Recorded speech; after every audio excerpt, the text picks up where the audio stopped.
या दिवशी 1986 ला कन्नड सक्तीविरोधी आंदोलन जे झालं त्या आंदोलनात 9 हुतात्मे झाले. 1 जूनला हिंदरग्याला गोळीबार झाला, तिथं 3 हुतात्मे झाले. बेळगुंदीला 6 जूनला गोळीबार झाला, तिथं 3 हुतात्मे झाले.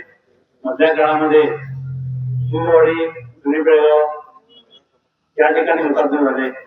एकंदरीत 9 हुतात्म्यांपैकी प्रकाश पाटील हा विजयनगरचा कार्यकर्ता चालू असताना नंतर वाढला.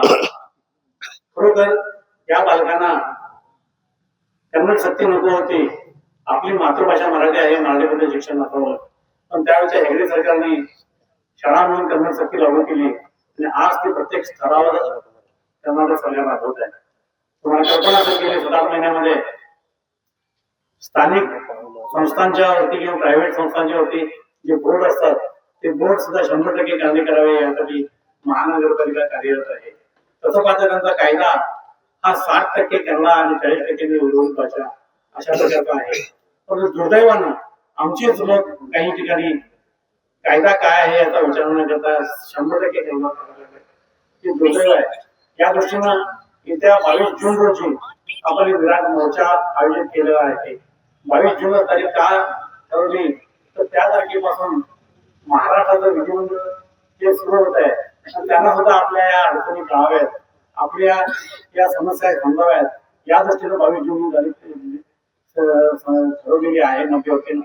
तेव्हा आपण सर्वांनी ही कन्नड सक्ती खरोखर जर दूर करून घ्यायची असेल तर सीमापण सोडवणं हेच कर्तव्य आहे.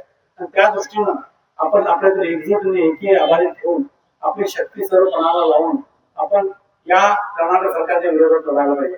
कर्नाटक सरकार प्रत्येक ठिकाणी आपल्या ताकदीचा उपयोग करून आम्हाला चिरडायचा प्रयत्न करतं आणि त्यामुळे आज बेळगावमध्ये मराठी स्वरूप न राहता गांधी स्वरूप प्राप्त करण्याचं त्यांचं जे ध्येय आहे ते आपण साध्य होऊन देता कामा नये.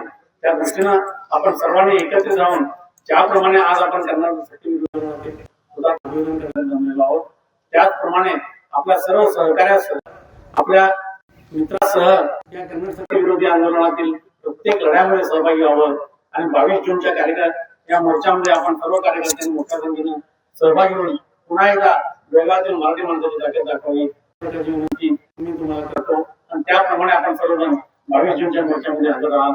त्याच्या पुढे मध्यवर्ती महाराष्ट्राची जी समिती ही सातत्याने लढे घेणार आहे आणि या सातत्यपूर्ण लढ्यामध्ये आपणही सहभागी व्हावं. जनता सहभागी झाल्याशिवाय सरकारचं लक्ष वेधून जात नाही. आपण म्हणतो महाराष्ट्र सरकार लक्ष देत नाही, पण महाराष्ट्र सरकारला लक्ष द्यायचं असेल